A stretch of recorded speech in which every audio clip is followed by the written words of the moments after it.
The light's not too dark today, so I'm sat outside, and today I want to chat to you about sugar cravings and how to kick your cravings to the curb, because I know this is a little bit dark. It suddenly went dark when I pressed. That's better. I know so many of us struggle with sugar cravings, and I'm something I want to address as one of my wellness for you Wednesdays. So this is my second Wellness for You Wednesday. If you caught last week's, that was pretty much an overview of the sort of key areas I think are really important for optimal healthy living. And I also had a free optimal health tracker which I gave away, so check out the IGTV from last week if you want that optimal health tracker. Click the link and I'll get that through to you. Today's free offering is actually going to be the link to a free 5-day Sugar Detox group that I'm running next week, but I'll tell you more about that later, and I'll also include a link in the IGTV. So yeah, sugar, God, it's a baddie. It's as more of our food has been manufactured to literally hide sugar, so don't feel guilty about eating the stuff that has actually been designed by little men in white coats, or big men in white coats, maybe even women in white coats in laboratories to make our food addictive. And that's where the problem lies. We have so much hidden sugars in our foods and a whole load of other stuff, but sugar is the key issue. We've seen over the last few decades, in fact it really started in the 1950s, where we had the first fast food restaurant in thank you for the hearts, you guys. First fast food restaurant, try and say that without your teeth in I think it was in 1955. First TV dinner was reportedly in 1953. I'm not quite sure how they worked that date out, but anyhow, they reckon it's 1953. And since then, we've had a crisis of becoming more overweight. And there are so many people out there who they work out, they try and eat clean, they try and do all the things that they know that we know what you're supposed to do, and still it's so to shift the excess pounds, and generally that's down to hidden sugars. So first of all, I want you just to take a deep breath and not feel guilty about the fact that you're fighting a battle which is scientifically pitched against you by those buggers in the white coats in the laboratories hiding the various things in our food. So I'm just going to pop this back down. Hopefully it's not going to go too dark, because I'm getting arm ache. It is going dark. I'll pick it up again when my arms got better. And so the reason that sugar and hidden sugars in our foods is so addictive is because it actually fires off an area of our brain that is also triggered by things like cocaine. It triggers the dopamine response, which makes us realize that we really enjoy it. So that's why it becomes addictive. Okay, so you know, it's really hard if you like, I don't know, if you like cookies or crisps or chips, as you guys call them in the States, in Canada. It's really hard to put down a pack of chips once you've started to eat them, because they just keep wanting to eat them. They're so moreish. The same with cookies or biscuits. But how many people eat a sprig or a finger of asparagus and say, I need to eat the whole pack of asparagus? How many people eat a whole bowl of apples? We just don't do it because it's not designed that way. You know, that's natural food, and it's the processed food which is the problem. Just out of interest, this is a bag of flour. It's not sugar, but let's just pretend, because I don't actually have any bags of sugar in my house. The average adult is eating about 40 of these every single year of sugar. Literally, that is just processed sugar. So that's the hidden sugars in your food and the sugar that you're adding to your drinks or your sodas that you're drinking. And just a couple of bits of information for you guys too, which you might find quite surprising. Half a cup of ragu sauce, tomato pasta sauce, has got the same amount of sugar in it as 3 Oreo cookies. A 12-ounce glass of orange juice has got the same amount of sugar in it as a 12-ounce glass of Coca-Cola. I mean, it's just like shocking, isn't it?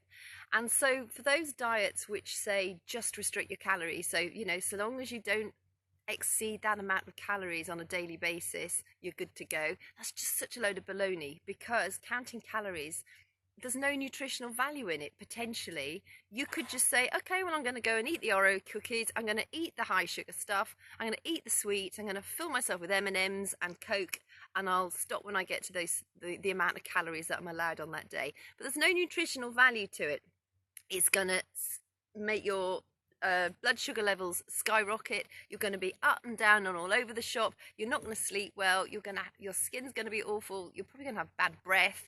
You're going to set off an inflammatory response within your body, because sugar puts us into nutritional stress, which sets off an inflammatory response within our body. So we're always living with this low grade inflammatory response when we're eating too many sugars, and it is really tough. So one of the things I teach all of my clients to do who want to lose some weight is to try and eat more whole foods. I'm not a food warrior, and I don't believe, there's so many about you call yourself vegan, you call yourself paleo, you call yourself keto, you call yourself this, that and the other.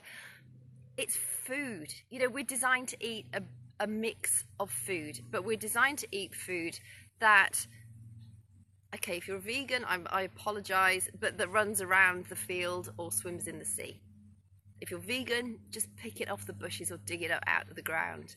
But we're not designed to eat foods that have lots of oses or funny words that you can't even say, let alone read. I mean, they're just impossible. So when you pick up like food off the shelf in the supermarket, if there's descriptions in it that you don't understand, just stick it back on the shelf. Make your own. So if you want like a ragu sauce, just make your own from home.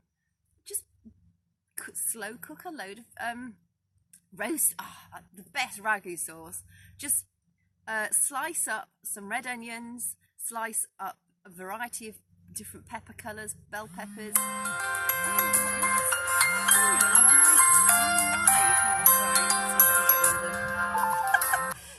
This is live. And slice up some tomatoes, some peppers, drizzle them in balsamic vinegar, a little bit of rock salt and black pepper on them, slow roast them in the oven. They are absolutely delicious. They'll be divine. And puree those. You might want to add a little bit of water, you probably won't need to, but that will make the most delicious pasta sauce, and it's one I eat regularly over my zoodles. But there's nothing added into it that's bad. It's all good stuff because it's homemade. You've made it, you know exactly what went into it. It's not filled with a bunch of crap like the jar and the shop bought stuff is. So I just want to make you aware of that, because there's a shed load of shit that goes in our food. So it's not necessarily your fault that you're struggling. It's because it's designed to make you struggle. But there are a few things that you can do to help you combat bloody sugar cravings. So one thing is just to go cold turkey and just ditch the sugar. That's tough. You will go through the sugar aches. You'll get headache. You're probably going to get a bit of joint pain. That does clear up within sort of 3 to 4 days. And then you'll start to find you've got so much more energy, and you just start to feel like you're glowing from the inside out. But that can be pretty tough to do. One thing I suggest to people is to find healthier alternatives. Become aware when you're eating, especially comfort food. Are you eating to smother an emotion that you don't want to have? I know I drink sparkling wine when I get bored. I want to change my state. Wine is my absolute weakness. I'm not a great sugar fan, except for the stuff in wine. Love it. And when I'm bored or I've had a really long day, and I know exactly where it comes from. I remember watching films in the 80s, and the fellow comes home from work, he's had a really stressful day, and he pours himself a glass of whiskey. I also really like whiskey. And I can still see it in my head. For me, it's glamorized. It's just like, oh yeah, that's cool. That means I'm successful.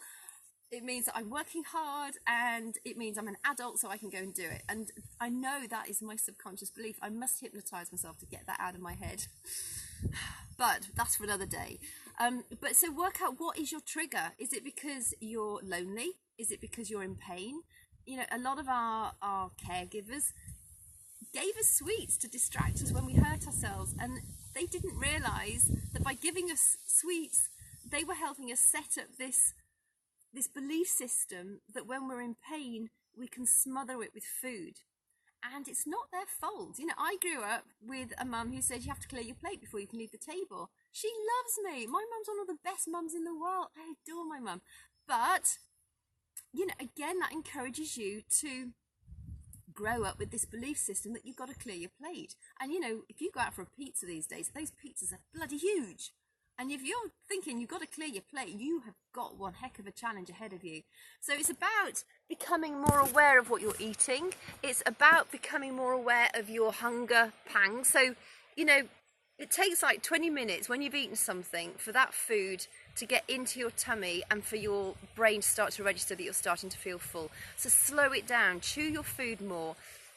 Be aware of what you're eating, be conscious of what you're eating. When you're putting it in your mouth, be mindful of it. How many of us just literally breathe food? We eat it unconsciously.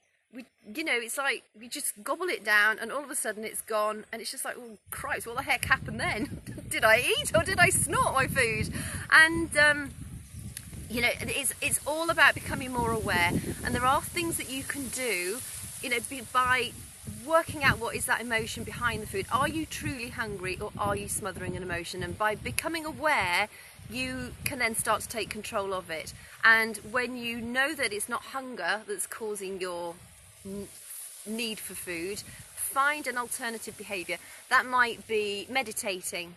It might be go for a walk, when I go teetotal, I take the dogs out for their walk at the end of the day instead of at lunchtime, because it distracts me enough, and being out in nature sort of makes me think, oh, it's beautiful again. And I also drink my shakes. These are instrumental to me in curbing my sugar cravings. When I go teetotal, I have it later on in the day because it just means I maintain my blood sugars for longer, and when they start to naturally dip off towards the end of the day, this little shake is what saves me. At the moment, I'm having a couple of glasses of wine at the end of the day, just because I'm really busy and I do everything else healthy, so it's just like, that's my vice. But I only have 2, and I do water it down with a little bit of sparkling water too. So yeah, you can do affirmations. Now I wrote some down because I don't do many affirmations, but these are really good ones. So something like, eating feels good because we have to eat to survive. Your affirmations always want to be in the positive. You will see affirmations written out there that say, I don't eat sweets.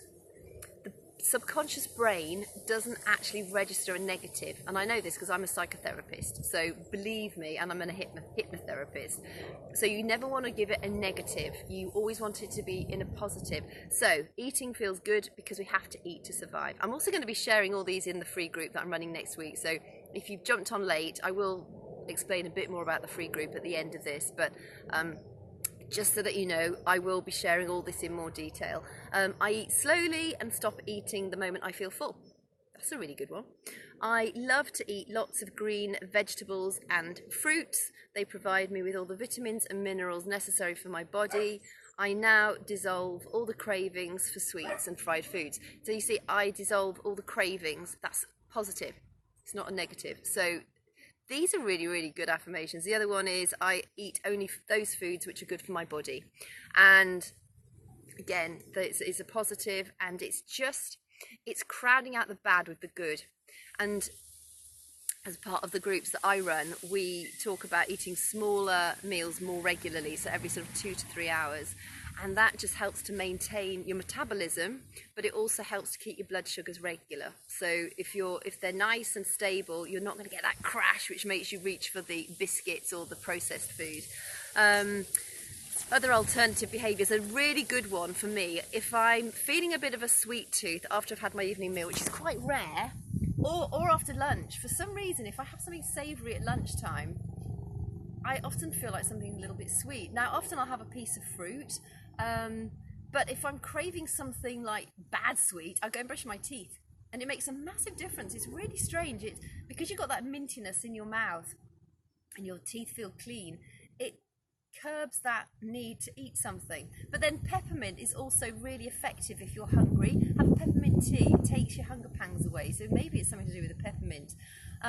Another a really helpful tip I find is, if you like your coffee but you've got a sugar craving, stick some cinnamon powder in your coffee, fantastic blood sugar regulator. Excuse all the wind. Oh my goodness!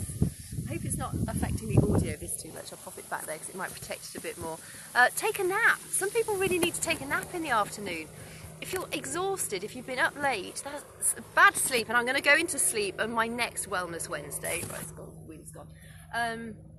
If you're really exhausted, just take a 20 to 30 minute nap. You'll find that you'll wake up and you'll feel an awful lot better and you'll be in much more control of your sugar cravings. So that's pretty much it. Oh, and drink water. I always wanted to say drink water. When I think I'm hungry, I always have a large glass of water first, because often I'm actually not hungry, I'm dehydrated. And even if I am hungry, it takes that craving away. And also prep. Make sure when you're buying food, don't buy the food that tempts you. If it's not in the house, you can't eat it or drink it. So you've automatically set yourself up for success. But buy healthier alternatives. So, for instance, almonds. I know they're healthy, but not in the amount that I would eat them. I love almonds, and I can eat like literally loads of them, which are obviously very high in fat. So I do allow myself a few almonds every day. But I also buy sugar snap peas and those mini corns on the cobs, which are fantastic nibblers. And if I'm really hungry, I just eat a couple of those while I'm getting dinner ready, and it saves me grazing. So that's another tip. So we'll be going into this in a lot more detail in the free Sugar Detox group, running it from Monday to Friday next week. It is on Facebook. But you guys, if you don't have a Facebook account and you've only got Instagram, what I can do is, what I'll do every day is share my written posts daily on my Instagram account. I can tag you guys into it so you don't miss it, and then I will email you the documents that I normally share in the Facebook group. So you get to, you get all the advantage of it without having to open up a Facebook account, because I know some of you don't have Facebook. So there is a short application form. Literally, it's just your name, your email, your Facebook ID and your Instagram ID, just so I've got your details at hand, so I don't have to try and work out which of the many Sarah Smiths you are or Bob Monkhouse is on Facebook, because it just takes me forever and I haven't got that time. So I need you just to give me those details so I can then get the information to you and get you added to the group. That's it really. So I will put a link in. I'm going to share this to my YouTube. I'm going to share it to my IGTV in a few minutes.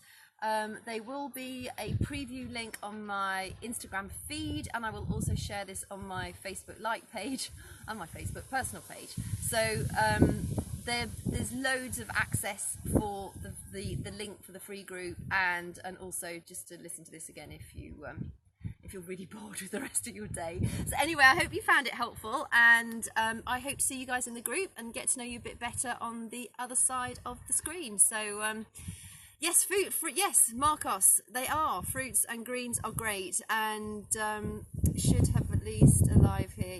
Oh, thank you. I've only just started though, so, and I'm shy. I'm a real introvert, so I only let people know that I'm going live literally just a few minutes beforehand because I'm still scared. Big baby, but I'll get better. I always say, if something makes you feel frightened, just jump off the ledge and do it, because it means that you've got a space for growth, and I'm all about growing. So thanks for the hearts. Oh, it's really kind of you. So that's it. I'm going to press end on this video. I hope the audio was okay despite the wind, and catch you guys soon. Take care, and thank you for joining me.